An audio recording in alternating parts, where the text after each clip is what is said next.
Aos outros irmãos, com a graça a nosso Senhor e Salvador Jesus Cristo. Os irmãos que estiverem lá fora, por gentileza, vamos começar o culto de louvor e adoração ao nosso Deus. Vamos orar. Pai querido, Pai amado, muito obrigado por Deus. E a maravilhoso louvor que o preparou para cada um de nós. Agora, com gratidão, estamos aqui, ó Pai, para te louvar, reconhecer que só tu, ó Deus, é o único Deus, poderoso e capaz de resolver todos os nossos problemas. Abençoe cada um aqui, ó, cada família representada. Seja trazendo teus filhos que estão a caminho da tua casa com segurança, para que juntos podemos, ó Pai, glorificar e te exaltar. Muito obrigado por tudo, agradeço por tudo. Continue a falar em cada coração.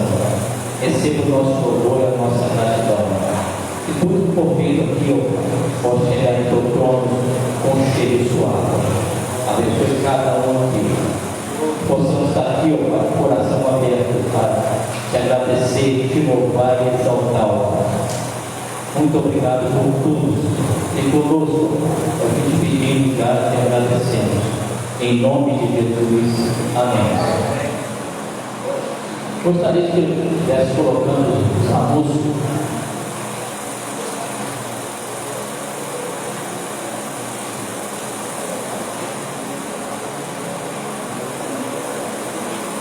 Terça-feira, culto de oração aqui na igreja, 19h30. Não perca, é maravilhoso.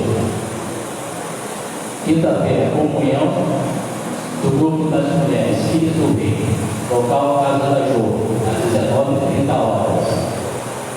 Quinta-feira também, grupo de comunhão do juvenis, horário, 19h30. Está sendo online. Quem quiser participar, procure a irmã Carreiras. Domingo, 8h30 da manhã, Escola Bíblica Dominical. A melhor e maior escola do mundo. Agora nós aprendemos do nosso Deus. E às 19h30, culto de louvor e adoração ao nosso Deus. Gostaria de convidar a igreja que estivesse abrindo a palavra de Hebreus 11, de 1 a 6.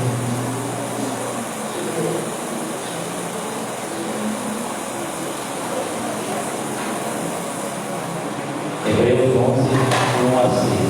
Como está a minha fé? Como está a sua fé? Como está a nossa fé? Porque está tudo acontecendo, não apenas no nosso Brasil, mas no mundo todo. A pandemia que está assolando todo mundo. Como está a nossa fé?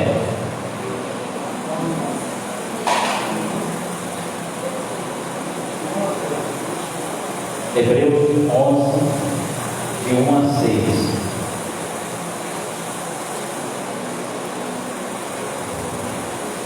Todos acharam?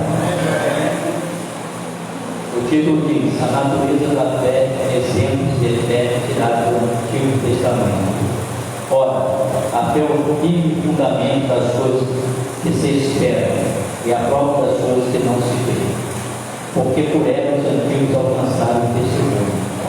Pela fé entendemos que o mundo, pela fé, pela palavra de Deus, foram criados, de maneira que aquilo que se vê não foi feito do que é aparente.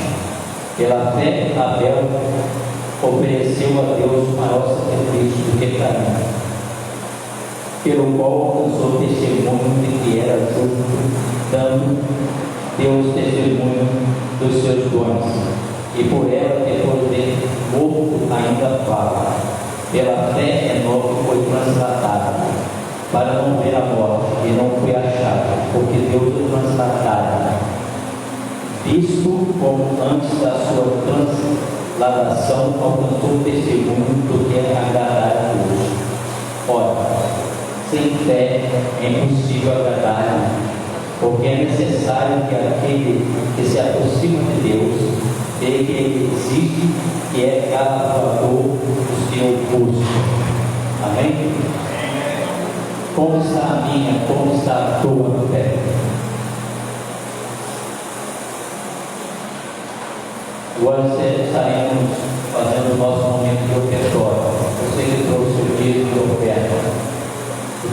resgata na dor pedaço.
Aleluia. Continuando esse momento de adoração do Senhor, amados. Quem nessa noite está querendo mais de Deus? Quem nessa noite está querendo conhecer mais de Deus? Nós queremos Deus a cada dia mais nas nossas vidas, amém? Vamos aproveitar que todo mundo já está aí na bênção. Você pode estar louvando esse cântico. Eu quero Deus, que não importa o que vão pensar de nós, não importa o que vão falar de nós. O importante é que nós temos e queremos Deus.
Queridos irmãos e irmãs, a paz do Senhor Jesus, tudo bem?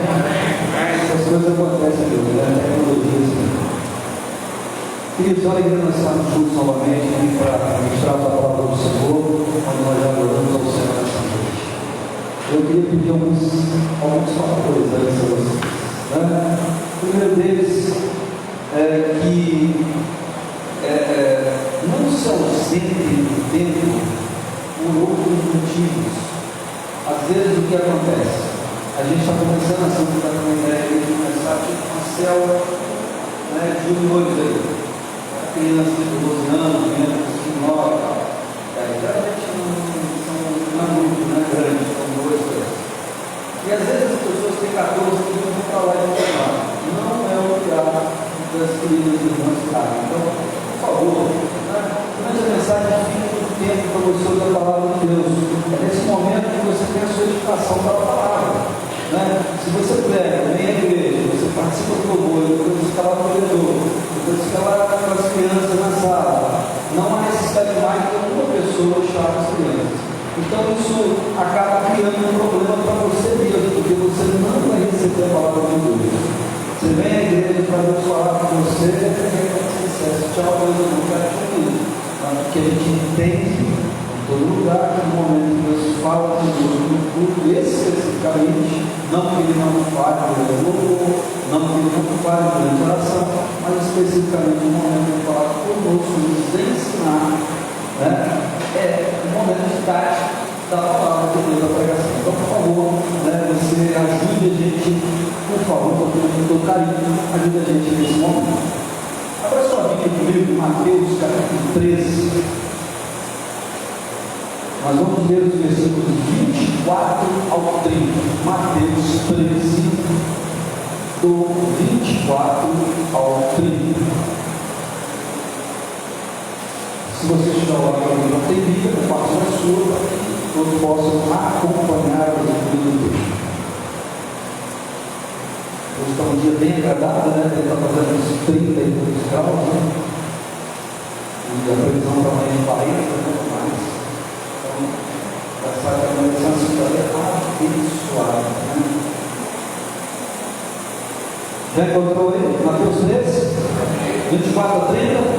Vamos ver a palavra do Senhor então. Diz assim: Jesus lhes contou outra parábola.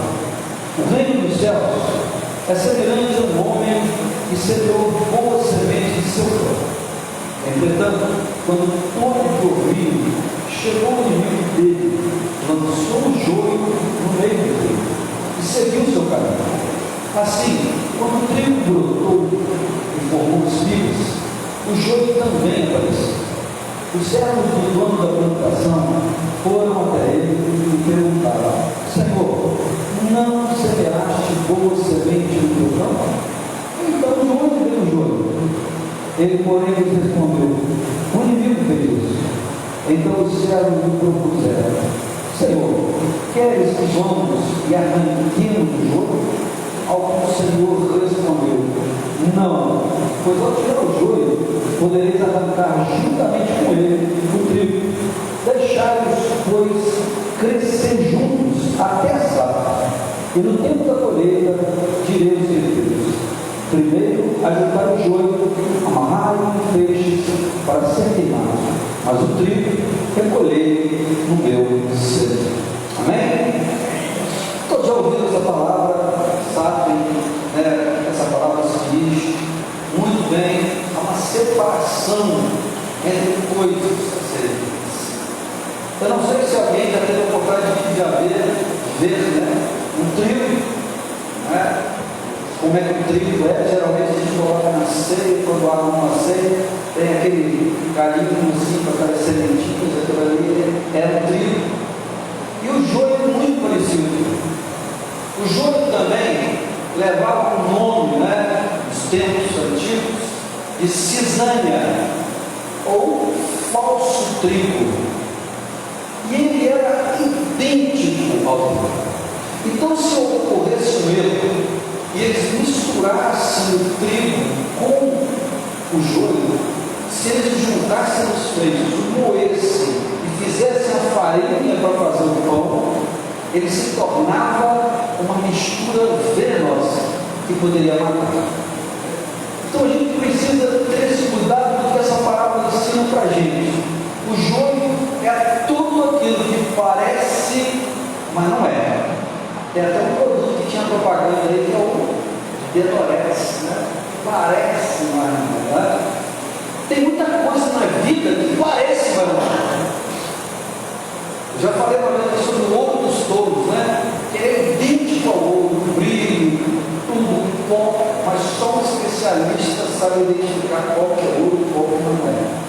E é chamado de ouro dos touros, porque muitos garimpeiros, né? Pegaram muito daqui e depois não tinha valor absolutamente nenhum. O joio é igual, ele parece muito trigo, mas ele não é trigo. Ele não alimenta, pelo contrário, ele pode matar uma pessoa por envenenamento. Quantas vezes nós comemos coisas por aí que nos envenenam? Se a gente for olhar a nível natural, físico, mas hoje está se questionando muito, ali atrás já está começando passando sobre isso. E se a gente for ouvir todos os médicos, todos os nutricionistas, as opiniões que cada um tem são divergentes, a gente fica maluco, não sabe o que fazer. Um diz que você não pode tomar um refrigerante, você toma um copo de refrigerante, você vai tomar 48 copos d'água. Eu conversei com o médico falou que a coisa não é por aí, não, isso é torteira. Não é assim que funciona. Outro diz que você tem que tomar 2,5 litros de água todo dia, senão seu organismo não funciona bem. Aí tem o teu médico, o médico diz assim, não é desse jeito. Você toma suco, você toma café, você toma água de outras formas. Então não é assim. E aí a gente vai para fora dando opiniões de uma coisa e opiniões de outra. Até sobre a verdade, as pessoas dizem que a verdade depende de quem olha. Mas será que é? Porque verdade é verdade, né? Não dá para ser verdade, meia verdade, uma verdade mais ou menos. Ou é verdade, ou não é verdade. Se não é verdade, é mentira. Mas às vezes nós somos confundidos pela sociedade e pelo inimigo, que é aquele que semeia o joio, que é aquele que semeia o que parece, mas que na realidade não é. Interessante essa palavra que eu disse para vocês, como o joio é conhecido, que é cisânia. Cisânia é a palavra que dá origem também a cisão, significa confusão. Então nós poderíamos ler da seguinte maneira esse versículo. Olha que coisa interessante quando a gente faz dessa maneira. Olha, o verso 25. Entretanto, quando todos dormiram, chegou o inimigo que lançou confusão no meio deles. Para pensar nisso. Cisânia, joio. O joio nada mais é que algo que confunde, do que algo que tira a pessoa do caminho verdadeiro e leva ao falso caminho, ou um falso pensamento. Quando a gente fala ali no secular, no antigo, nos antigos tempos, nós tínhamos os famosos clássicos filósofos gregos, Sócrates, Platão e tantos outros mais. E havia os sofistas, que eram aqueles que deturpavam a verdade. Então eles também se achavam filósofos, mas eram filósofos que traziam uma mentira travestida de verdade. Assim ainda era o jeito. Quando você vai para algum lugar comprar alguma coisa, a gente não compra coisas que são parecidas com outras e não são realmente valores. A China é dona de coisa aí, faz um monte de coisa que parece com aquela, mas não é bem aquela. Há uns anos atrás, nos anos 80, no Brasil se comprava muita coisa do Paraguai. O Paraguai era uma coisa de louco, se comprava lá, trazia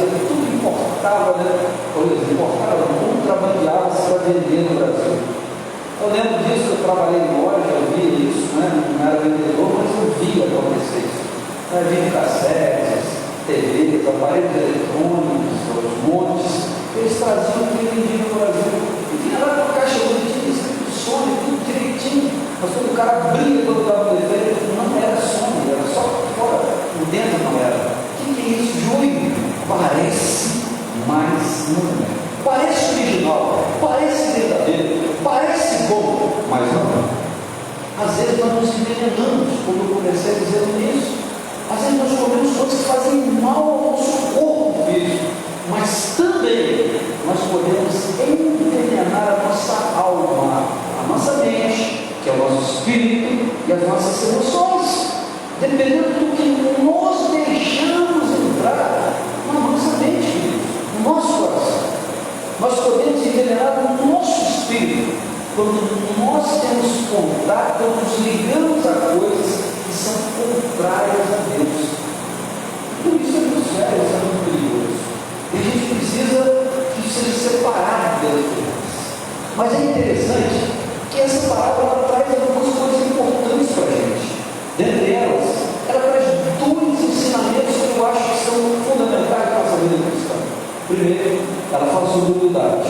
E segundo, ela fala sobre tolerância. Duas coisas que hoje estão muito em falta no mundo. As pessoas não têm mais tolerância. O que é tolerância? Tolerância é quando eu discordo de você.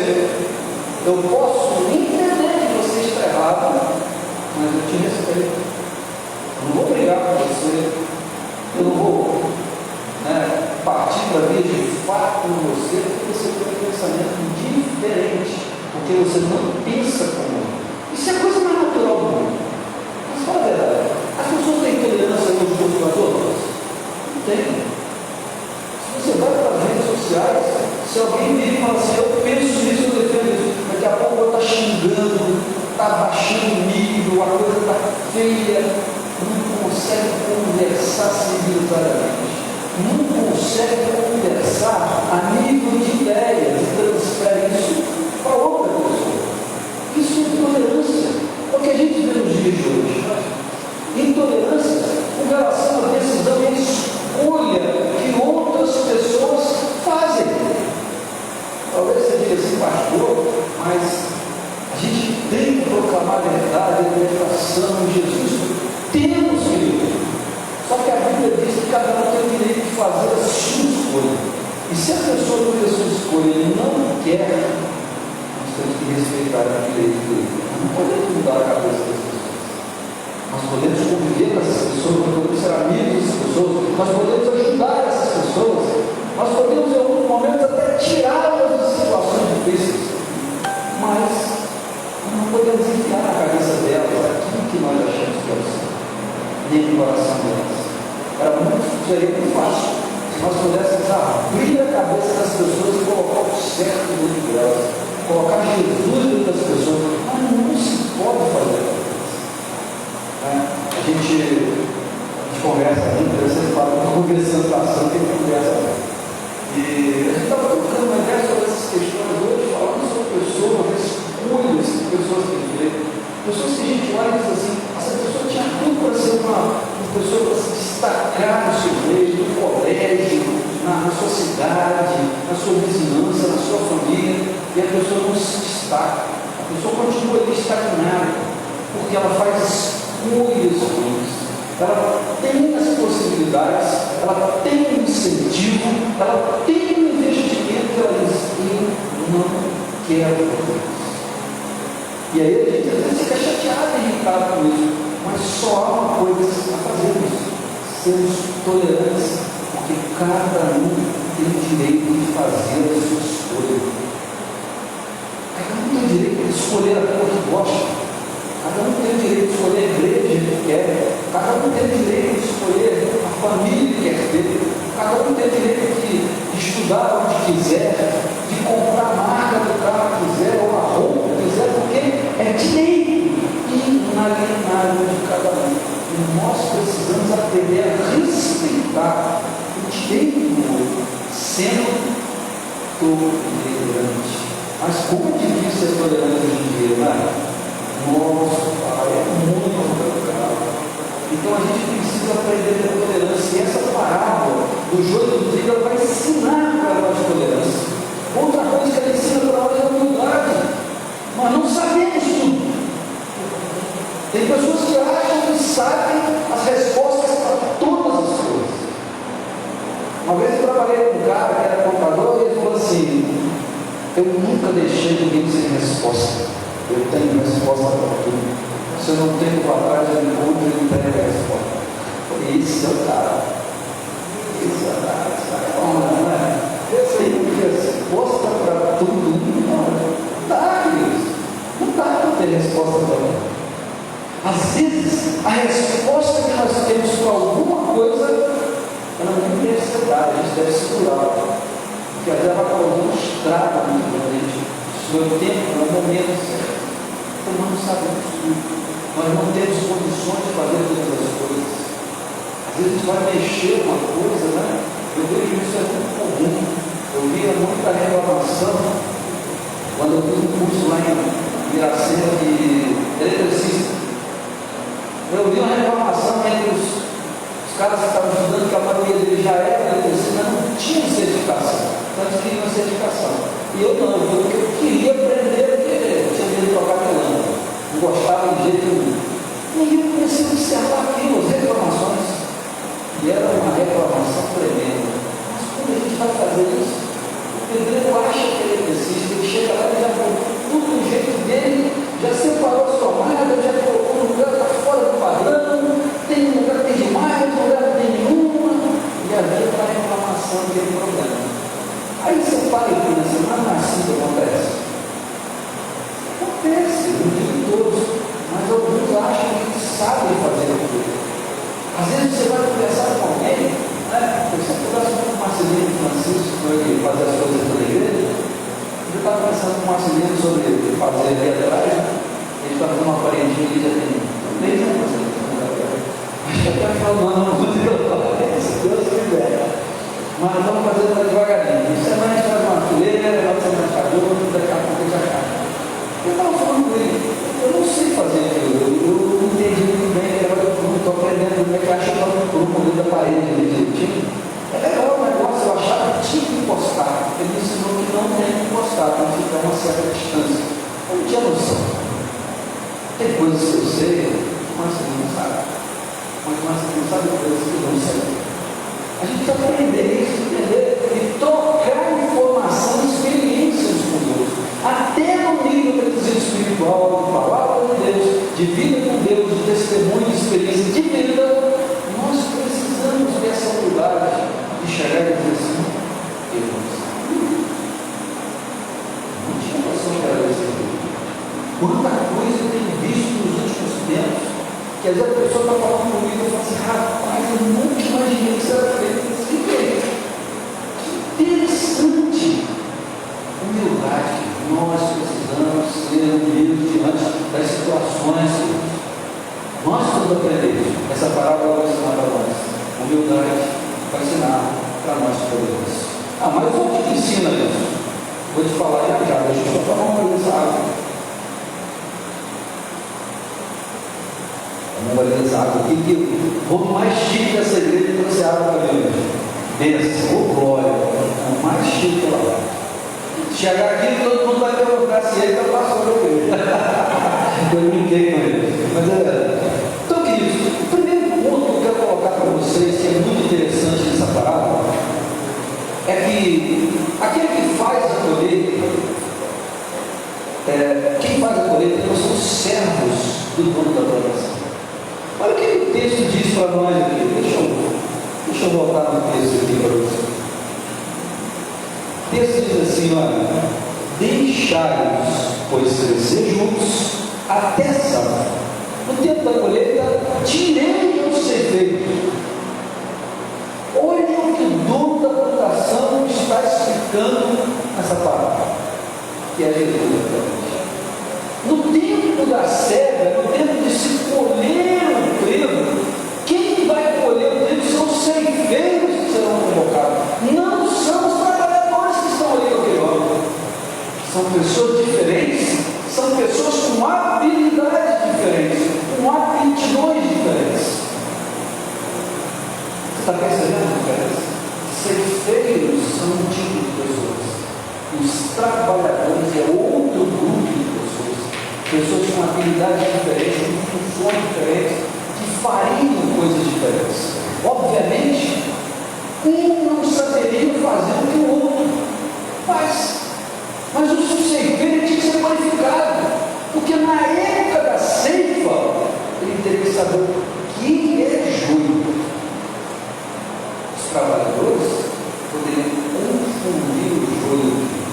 Então, a primeira coisa que a gente vê nisso aqui é a humildade de entender que cada um deve ter as suas habilidades, que nós temos que partilhar habilidades uns com os outros, que nós não somos pessoas no sentido único do conhecimento, detentores de conhecimento. Nós temos sempre que partilhar e nós sempre estaremos aprendendo alguma coisa nova. Todo dia a gente pode aprender com alguém, até mesmo quando você é uma pessoa com nível superior, etc. e tal, você pode aprender com uma pessoa semi-analfabeta uma lição de algo que você não parou para pensar em um ano. Esses dias, a gente estava vendo aqui em casa, eu comprei uma rosa passando no deserto e ele era de presente do dia, Eu estava animado, que é muito bonita aquela flor, ele gostou muito, mas infelizmente ela entrou no CTI, coitada. Ela não chegou a óbito não, mas foi no CTI, ela ficou toda esquisita lá. E aí uma pessoa levou para casa e deu uma cuidada dela no CTI lá, deu uma ajeitada nela, ela está linda de novo. O que eu tenho que aprender com isso? Eu não sei cuidar dela. Eu não sei o que fazer com isso. Então o que a gente está fazendo agora? Vamos aprender com essa pessoa para a gente poder levar de volta para casa para que ela não morra novamente. Aquela que estava morrendo, que eu achei que já tinha ido a óbito, já era para você tratamento, já gerou mais duas. Olha que coisa incrível, maravilhosa. Porque a pessoa que eu deixei nela tem habilidade para fazer isso. Você está entendendo o que eu estou querendo dizer nessa noite, irmão? Temos que mudar, reconhecer. Quando a gente está diante de uma pessoa que vai nos ajudar, a maioria das vezes, porque a gente quebra a cara e que nós não obtemos o melhor de uma situação ou de uma decisão a ser tomada, é porque nós não procuramos alguém que sabe mais do que nós. E aí, depois a gente se arrepende. Depois a gente diz, poderia ser desse jeito. Poderia ser diferente, só que o tempo é implacável. Poderia não adianta nada, pode ou não pode, é ou não é. Não fez, quase sempre não tem mais conselho. Quando tem, consegue, mas quase sempre não tem. Então a gente precisa ter humildade, porque a humildade, em toda decisão, toda escolha, o que nós vamos fazer da nossa vida, ou da vida das pessoas que estão à nossa volta, essa escolha ela precisa ser humilde, ela precisa ser cuidadosa, sábia, porque senão a gente pode estragar as coisas. Então, seja humilde, procure, pode te orientar naquela, senão você vai ter problemas sérios. Eles receberam um enfático não como resposta. O dono disse, não. Você pode ver que ele não diz, eu vou pensar. Eu acho muito interessante isso, até porque geralmente quando a gente não quer dar uma resposta para a pessoa, a gente não tem coragem de dizer, antes eu vou pensar. Eu vou ver o que eu posso fazer. Não é sério? Mas quando alguém te diz, eu vou pensar, eu vou ver, é porque essa pessoa está dizendo para você não está sabendo traduzir. Essa é a grande verdade. Porque a gente precisa ser como esse dono do campo. Ele não olhou os empregados. Ele não tentou ser político com eles. Não. De maneira nenhuma. Eles não vão arrancar joio.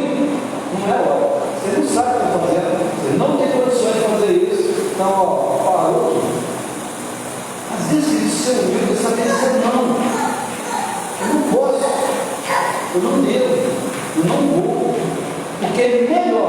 fazer um não do que um talvez que vai se tornar não depois.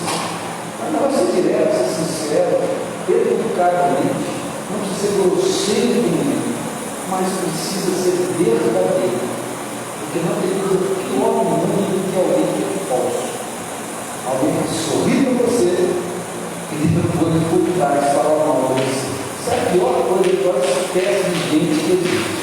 Tá? Então a gente precisa ter humildade de reconhecer as coisas e dizer não dá, não posso, ou até mesmo eu não quero fazer. Porque ninguém é obrigado a fazer o que nós queremos, ou nem é o que precisamos. Porque se pedimos, é porque existe a possibilidade de sempre e a gente tem que se preparar para isso. Quando a gente fica conhecido, né? Tem até uma úlcera às vezes, porque alguém diz que não pode fazer aquilo para ele, que não vai fazer, mas é o direito da pessoa. E a gente precisa entender isso também. Aí fica com raiva de um parente, de um amigo, de um colega de trabalho que diz que não pode fazer aquilo, que não pode fazer. O direito dele é próximo, por coisa da pessoa, que possa ajudar naquilo que você deseja. Então a gente precisa ser humilde, a gente precisa entender nesse momento, a gente precisa entender a situação das pessoas. Às vezes nós não entendemos as pessoas com as quais nós lidamos.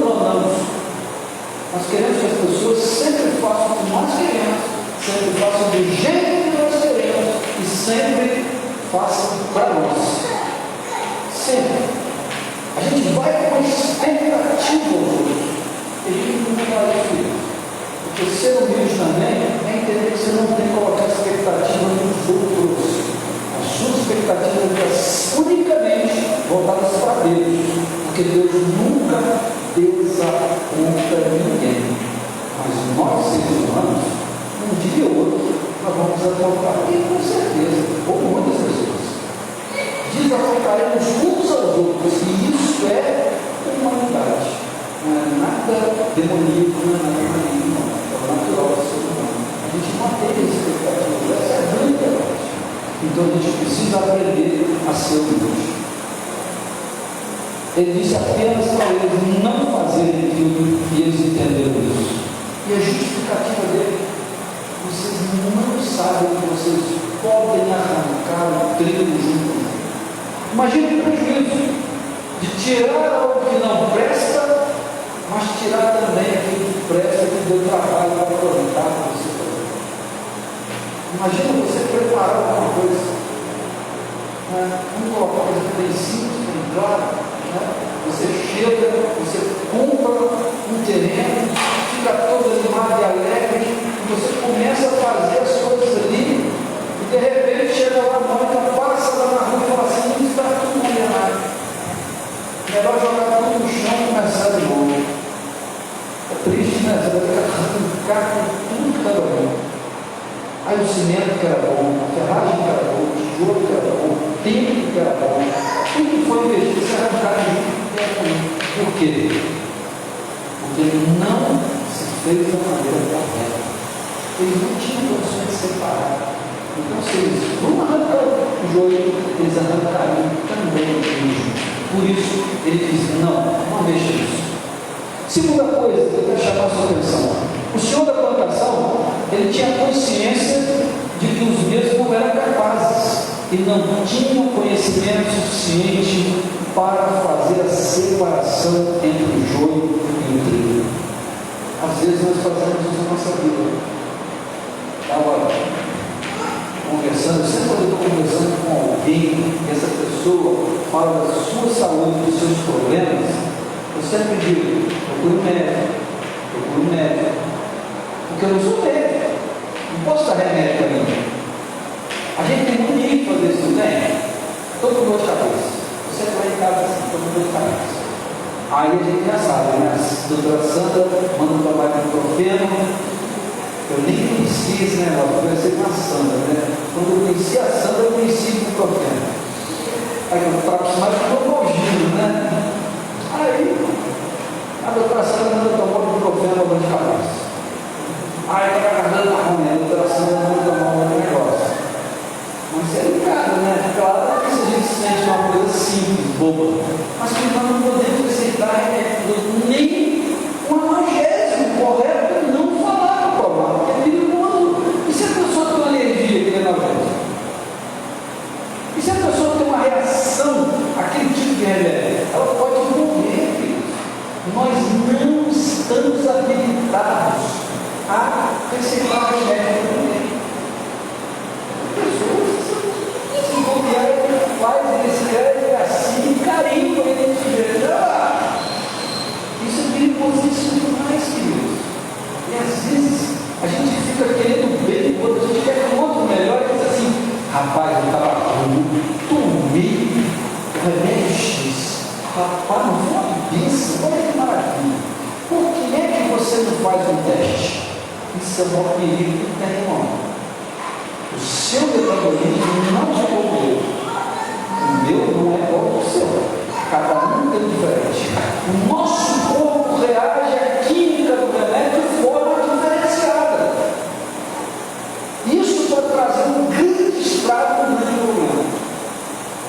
A gente precisa aprender a não falar coisas que os outros fazerem que nós não temos condições de garantir que elas façam.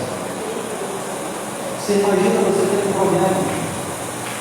Você está vivendo um momento difícil na sua vida, você está estressado, ansioso, com vários problemas, você está perdendo seu sono. Você vai conversar com quem? Com o clínico geral? Não, ele não vai fazer. Ele pode até te mandar tomar remédio.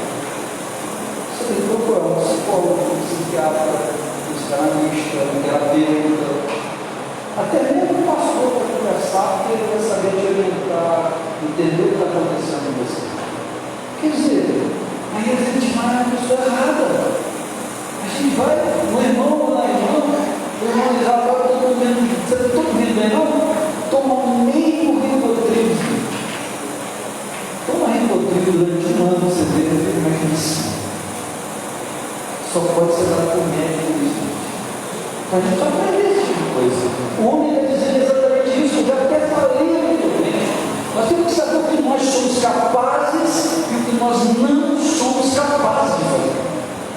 Isso não é só essa questão que eu estou falando de aconselhamento, não só na questão física de remédio, mas é de outras coisas, irmãos. Outras coisas. Eu conheço pessoas que dizem assim: eu tenho 10 profissões. Eu falo: não é possível, cara. Pode ser bom nas 10, mas não tem como. Não dá. Não dá. Havia um professor levado, muito antigo, já faleceu, chamado José Raquel Piossa. E ele dizia o seguinte: se você faz muitas coisas, você não faz nada direito. Você tem que ter uma que você faça bem feito. As outras você pode até ajudar a fazer isso. Dizer que você é expert em todas elas é impossível. Não é verdade disso. As irmãs querendo dar jeito em tudo. Gente, às vezes é mecânico, é médico, é pastor, é psicólogo, é tudo. E a gente não pode esquecer. Cuidado, porque você pode atrapalhar ou sim atrapalhar mesmo. Terceira coisa que eu quero colocar para você: o Senhor da plantação dá-lhes uma palavra de tolerância. Ele diz: desde que eles cresçam juntos. Às vezes nós queremos arrancar tudo que parece mal aos nossos olhos, mas às vezes nós não temos isso aí que eu estou colocando ali. Tem um crescimento para separar. Uma das coisas que mais falta nos dias de hoje, falta na igreja, que falta no mundo, é discernimento. O que é discernimento? Discernir as coisas, separar, entender, ver que aquilo que estão te mostrando não é o que parece, mas aquilo tem outro fundo, tem outra história. Mas a gente não consegue ver isso. Às vezes a gente é envolvido com situações e coisas que não são reais. Eu vou contar para vocês aqui rapidamente uma coisa para você entender isso bem. Uma questão uma vez, uma jovem que começou a usar que ela estava grávida.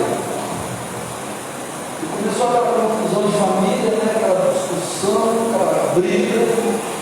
E há mais anos atrás, eu sou velho, né? Mas alguns anos atrás a coisa era pior. Hoje alguém fala para casa, conversa, etc. Mas era confusão mesmo. E nessa confusão começaram a acusar um dos outros. E essa moça, ela afirmava que estava grávida. Ela afirmou que foi ao médico, fez os exames, que tinha os exames da gravidez, essa coisa toda.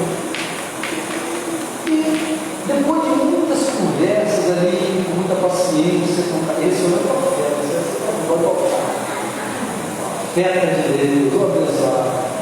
Aí, queridos, essa pessoa, depois de muita conversa, de muito papo, de muito conversar e tentar entender a situação, essa moça, ela estava segurada psicologicamente.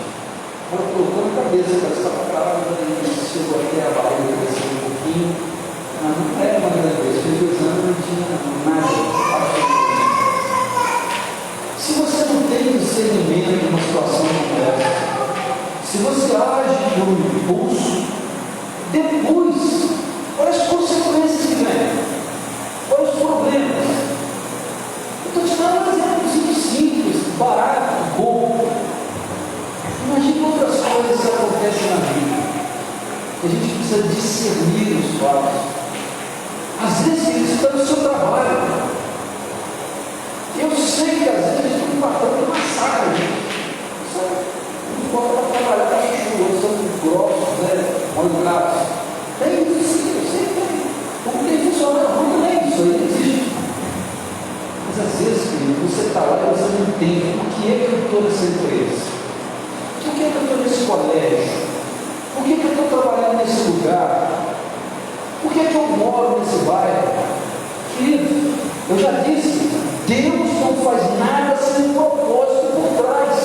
Deus tem um propósito para tudo, querido. Você não está nessa igreja aqui por acaso. Você não mora onde você mora por acaso. Você não está na sua família por acaso. Você não está nem trabalhando no lugar onde você trabalha por acaso. Você está trabalhando ali porque há uma missão maior para você cumprir. Você está nessa família porque há uma missão para você cumprir nessa família. Você está nessa cidade porque há uma missão para você nessa cidade. E eu sei que é complicado, mas às vezes o patrão diz assim: ó, o negócio está difícil aqui, vou cortar foi o pagamento pela metade. Quem quiser ficar, fica, quem quiser vai embora. Aí naquela hora, a primeira coisa que a gente tem é revolta e tirar do nosso direito. Depois que passou aquele momento da discussão da reunião, a gente foi para casa, ela chorou bastante, já se desesperou, já ficou nervoso, e agora está muito frio, a gente vai parar e pensar assim: 50% já está pagando umas contas, 0 não vai pagar a conta nenhuma. Então vou pensar nisso. E aí começa a pensar: o que é que está acontecendo? Meu Deus, será que isso é para que eu saia da empresa? Ou será que isso é para que eu fique aqui porque o Senhor quer fazer algo através de mim? Eu não estou dizendo para você que é uma coisa ou outra. Eu estou dizendo que você, numa situação como essa, tem que perguntar isso para Deus. A gente precisa discernir o que está acontecendo na nossa vida. A gente precisa discernir até as pessoas com quem nós temos amizade. Você imagina? Eu fui criado, né? Sou descendente italiano, na casa da minha avó foi cheia de gente. Sempre tinha parente, amigo, meu avô, da minha avó, estacionando em casa, passando o tempo lá. Eu sempre vi isso. Eu acho isso comum, isso natural. Você receber um amigo, você levar na sua casa, ir para casa. Isso é coisa para todo mundo. Mas agora imagina o seguinte: imagina eu estou em casa. Na casa nós somos 5 pessoas em casa. 4 e meia, já vi, 4 e meia. Assim, aí de repente aparece um primo da Sandra e ele vem lá na casa e o primo da Sandra vem para a nossa casa e ele chega na nossa casa e ele é aquele cara espaçoso, né? Aí ele está numa casa que ele não tem atividade, ele não conhece meus filhos, só conhece a Sandra, e aí ele acha que todo mundo daqui a pouco você for no quarto da sua colega, ele vai na geladeira, ele pega tudo que tem, ele come tudo, ele bebe tudo que tem, e ele não diz assim, onde está a vassoura, deixa eu varrer a casa, deixa eu lavar o banheiro, eu vou na rua, vou trazer um bolo para tomar café. Não, é o chupim, é aquele cara que só te dá prejuízo, você me desculpa, mas não é amigo não, nem parente, isso é prejuízo, isso é desperdício, querido. Vou falar sinceramente, querido. Claro que quando uma pessoa vai na minha casa, eu faço o possível para dar o melhor. Né?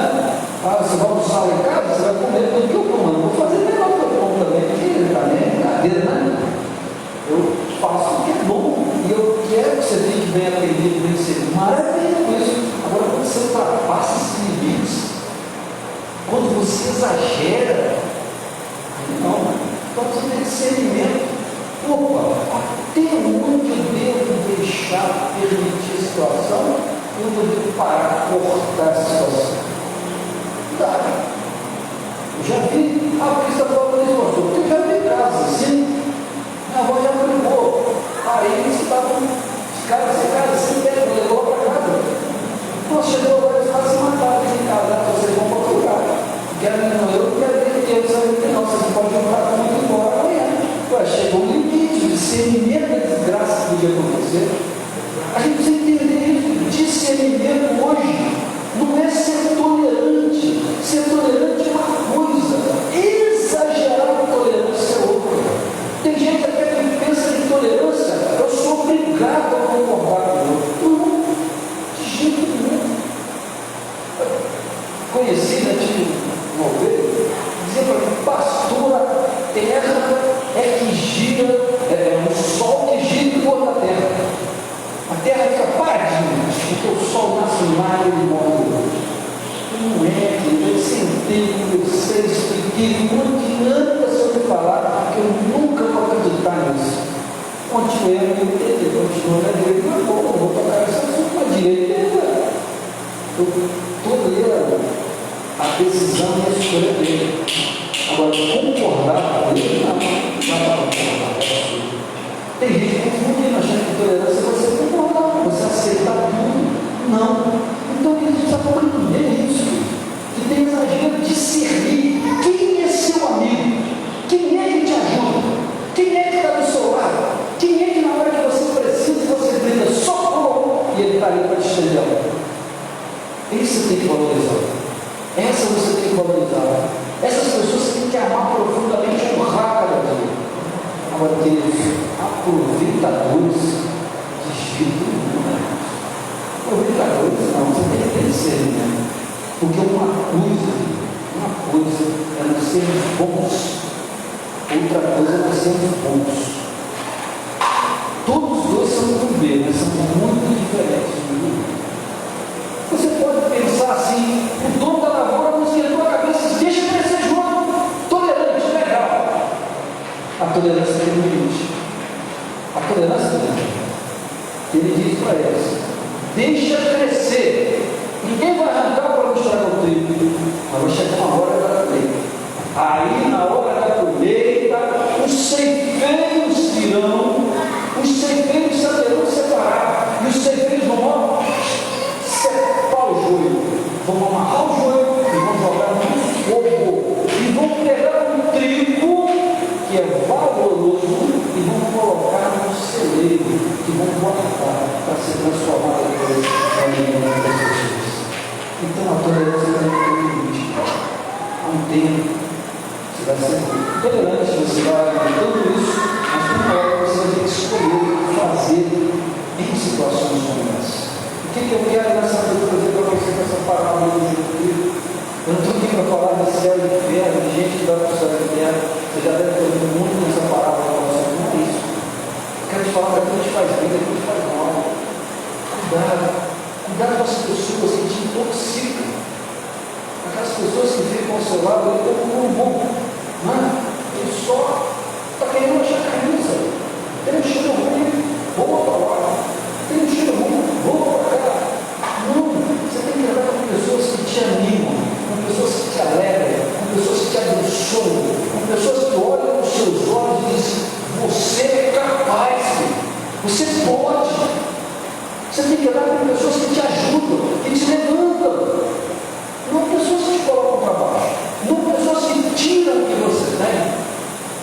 Porque às vezes nós permitimos que o inimigo roube a gente. Essa música que nós cantamos aqui hoje, que fala de restituição, essa música é de todo tamanho. Por quê? O diabo, ele tem poder para tirar a mulher da sua casa. O diabo pode ir lá tirar o seu dinheiro da conta dele. Não. O diabo, ele não tira de nós, nós deixamos de tirar de nós. Toda vez que eu pego e faço uma coisa ruim, eu invisto meu dinheiro na coisa errada, eu não estou arrancando o problema, não. Eu estou deixando o problema. Aí depois que a gente está mal, a gente começa a pedir para nos restituir. Não é nada a música não, restituir é trazer de volta ao que se tinha, que se perdeu. Mas não se perdeu, que foi ele que tomou, nós deixamos ele levar. Então não deixe o diabo levar a sua coisa. Seja uma pessoa com discernimento. Às vezes, nós deixamos o diabo levar a nossa saúde. Você quer ver? Vou te explicar como é que o diabo leva a nossa saúde, deixando a deixar. Quando nós fazemos aquilo que nós não aguentamos, não suportamos, para dar satisfação a outro. Quando alguém te pede e diz assim, suba essa escada, olha, eu fiquei doido para colocar essas lâmpadas aqui, porque, que animação, eu faço isso, mas nenhum dos outros deixa subir na escada. Eu até subi na escada para fazer um teste passando, né? Senão depois dela saber, ligar dele, não fiz para ela, subi na escada, eu olhei, não dava para ir. Para alcançar a lâmpada, eu ia ter que chegar no último degrau da escada, ou seja, eu não ia ter que segurar. E eu não consigo ter equilíbrio com a mão do pé, principalmente do pé.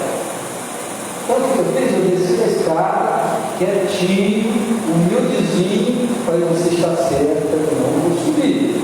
Mas segundo também não podia subir. Pegando uma coreia, eu estou brindando uma coreia subir. Brincadeira. Pedimos uma coreia, que uma coreia da mansão que a gente subiu rapidamente, sério, né? Foi lá e tirou a lâmpada para gente. Entenda isso, filho. Toda vez que você fizer algo que você não aguenta fazer, não pode fazer para satisfazer alguém, você está deixando o diabo roubar a sua saúde. Eu subo lá em cima, caio na escada, quebro a perna, aí eu vou dizer para o diabo que puxou a escada. Se o Márcio estivesse segurando a escada passando, eu não podia falar com o diabo que puxou a escada dele, ele estava segurando. Já nada a ver. Aí a gente põe a culpa no peixe. Não, eu nem vou, eu deixei, eu fiz besteira. Queria que você come coisa gordurosa para tudo quanto é jeito. Você é diabético, você continua insistindo em comer doce. Você vai morrer, querido. Você tem pressão alta, quer comer sal. Ué, aconteceu aqui, não pode fazer negócio, não tem jeito. Então a gente tem que entender isso. Às vezes a gente dá de bandeja na nossa saúde. A gente faz coisas que não devia fazer. Às vezes a gente não está aguentando. Você está com sono tremendo, alguém te leva em casa. Não posso, eu não sono, se eu for dirigir, eu posso estar pegando o carro. Vou arriscar? De jeito nenhum. Não, a gente tem que aprender a dizer não. Tem que aprender a cuidar também da nossa saúde. Dinheiro. Um pastor de Belo Horizonte que escreveu um livro sobre isso, pastor da igreja Batista do Getsemane, esqueci o nome dele. Ele fala sobre isso na Bíblia, eles têm duas semisuras, lá e lá. Tem gente que só fica te pedindo, não faz nada para você, só quer pegar. Vamos ter para fazer um serviço, mas eu vou te pagar. Eu lavo meu carro, eu te dou o dinheiro que ia pagar um cara para lavar o carro. O cara corre, ele quer dar, ele quer fazer, ele quer ter esforço. Quem não quer ter esforço para ter alguma coisa, eu digo para vocês, cara, não merece. Quem não quer se esforçar não merece. Não tem que ter isso, não merece. Agora, quem quer se esforçar e está disposto a esforço, essa pessoa merece. Às vezes nós pegamos tudo que nós temos dos outros. Nós sustentamos vagabundos às vezes. Nós damos coisas para quem não merece. O cara que joga, por exemplo, O cara joga perto, as pessoas parecem que prestam dinheiro, dá dinheiro para ele, aí vai perto mais dinheiro. O cara usa na droga, você vai dar dinheiro para ele voltar na droga. Irmãos, é a gente que perde. Então tem que ser discernimento. Quem são seus amigos? Aonde você vai? O que você come que te beneficia fisicamente? O que você come espiritualmente que te faz crescer? Que vai te levar para o céu? Que vai te fazer andar perto de Deus?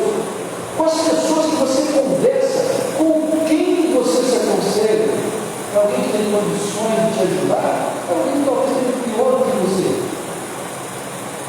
A gente precisa entender isso, sempre com muita humildade, sempre com tolerância, mas sempre sabendo que tudo tem um limite. A gente não pode deixar os limites serem ultrapassados, senão o problema acontece.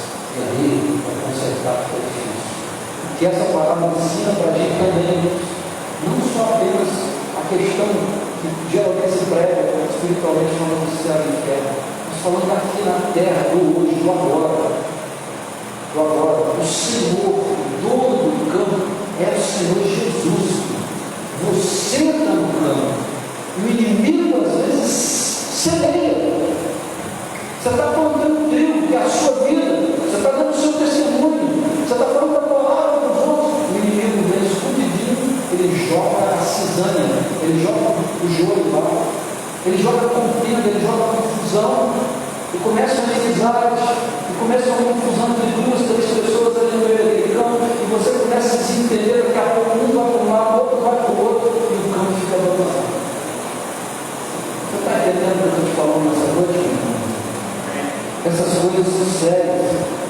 Elas são mais espirituais do que eu falo para vocês de céu e inferno hoje. Porque céu e inferno é consequência do que eu tive na terra. Porque a gente precisa aprender a viver na terra. Se eu vivo que na terra se eu falar de Deus, céu é consequência. Se eu não vivo, o inferno é consequência. A gente não tem que falar muito de céu, a gente pode viver humilde, tolerante, respeitando os limites, tendo cuidado com aquilo que você come. Não coma trigo com cisânia, é veneno. Cuidado com tudo que parece, mas não é. Tem muita coisa que parece o Evangelho de Cristo, mas não é. A internet está cheia disso aí, querido. Está cheia. Tem muita gente se proclamando, se autoproclamando líder de outras pessoas. Eu aprendi uma coisa que eu vou dizer para vocês, e que eu vi acontecer tem 30 dias. Eu falei isso, mas eu não vou dizer o que é, porque o pessoal, eu não quero envolver as pessoas nisso. Então, só vou explicar a ideia desse negócio. Eu ouvi o pastor José Gonçalves falando isso na mentoria, e que é algo verdadeiro, muito dele, esses 30 dias isso aconteceu. Quem não tem alguém acima para prestar contas, vive uma vida irresponsável. Quando a gente vive uma vida irresponsável, sabe o que acontece? A gente comete erros graves. E a gente precisa aprender a prestar contas da nossa vida a outras pessoas.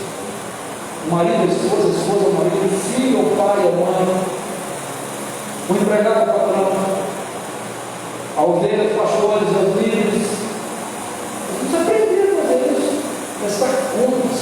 Porque quando não tem ninguém acima de mim, eu digo assim, opa, para cima de mim tem um espaço imenso, só que Deus é assim. Então não tem que dar conta a ninguém. Eu não terei responsabilidade nos meus projetos. Mas quando eu olhar para cá e dizer, opa, já tem uma, já tem outra, já tem outra, opa, eu tenho que pagar e fazer as coisas certas, para que as coisas aconteçam de uma maneira direta, traga o resultado. Responsabilidade. Então lembra disso. Estou te falando, isso aconteceu há 30 dias. Alguém que não se sujeita a outro acima dele, ou outra, essa pessoa tem uma vida irresponsável, ela não tem que dar satisfação nenhuma. Ela vai cometer vários erros graves na pessoa. Então não seja desse jeito.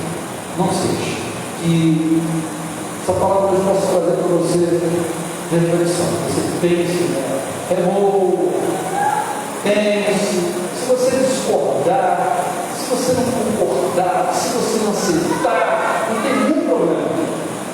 Se quiser conversar, estou à disposição. Não tem problema nenhum. Gosto muito de conversar. Gosto bastante. Estou à disposição de todo mundo para conversar sobre toda e qualquer coisa. Seja da igreja, não seja da igreja. Não tem problema. Deixa isso fermentar de você. Deixa isso aí mexer com você. Cuidado com o joio mental. Às vezes ele está andando lá do joio. Seja tolerante com o joio. Tenha paciência com o joio. Vai deixar de crescer, vai crescer na cara. Não é você que vai lá. Alguém conhece a hora do joio. Na hora certa, o joio não tem o objetivo dele. Vai querendo esse. Amém? Deus abençoe a sua vida. Quero orar para você. Vai te mandar sua hora de pé. Fecha os seus olhos nessa hora. Ligue-se com Deus nessa hora. Fale de Deus a sua vida, o que você tem passado, as necessidades que você tem, as decisões que você precisa tomar. Mas, sobretudo, peça a Deus discernimento das coisas, discernimento das pessoas da sua volta, discernimento das decisões. Não se iluda. Eu e você não sabemos escolher sozinhos. Nós precisamos da direção de Deus para escolher, da sabedoria de Deus para escolher, porque Ele tem o que é melhor para cada um de nós em todas as coisas. Deus querido, Deus amado, eis aqui os teus filhos e filhas reunidos nessa noite. Nós queremos te pedir, ó Deus, tem misericórdia de cada um de nós, que nós possamos aprender a ser humildes, cada um de nós, que nós possamos aprender a ser tolerantes com aquilo que é diferente, que nós possamos respeitar as escolhas e as decisões que os outros fazem, que nós possamos entender, ó Deus, que não somos nós que vamos arrancar aquilo que parece trigo, que não somos nós que vamos arrancar aquilo que é errado, mas haverá um tempo certo e haverá pessoas certas para fazerem isso. Isso não cabe a nós, Senhor, que nós possamos entender que o Senhor está no controle de todas as coisas, que o Senhor é aquele que traz calma, tranquilidade, que nós possamos encontrar, ó Deus, sabedoria para agir no âmbito físico da nossa saúde. Senhor, eu quero te pedir, Deus, traz, Senhor, saúde sobre a tua igreja, traz saúde, Pai, cura os nossos corpos físicos, dá-nos, Senhor, ó Deus, imunidade, Senhor, que a nossa imunidade melhore, que nós tenhamos conhecimento e melhoremos, Senhor, aquilo que nós comemos para termos mais imunidade e para melhorarmos diante das doenças, Pai. Deus, cura, Senhor, as nossas emoções, a nossa mente, Senhor. Não permita que o joio nasça na nossa mente, que o joio tire a nossa direção certa de Ti, ó Pai. Ele parece, mas ele não é o trigo, ele não é o pão, ele não é a sua palavra. Deus, os nossos espíritos, Pai, que eles sejam tocados por Ti a cada dia, e o Senhor possa trazer discernimento, luz, Tua presença, que nós possamos tocar em Ti e ser tocados por Ti a cada dia. Deus abençoe a Tua igreja. Nós entregamos tudo nas Tuas mãos, todas as decisões, tudo que será feito nessa semana. Sempre te pedimos, Deus, abençoa cada um, abre portas nas vidas, ó Pai, dos irmãos e irmãs, portas de emprego, portas de oportunidade, Senhor, ó Deus, dá inspiração e motivação também aos teus filhos e filhas para crescer e buscarem, Senhor, a conquista dos seus objetivos. Em nome de Jesus que nós oramos e abençoamos o povo, em nome de Jesus. Amém. Uma semana abençoada.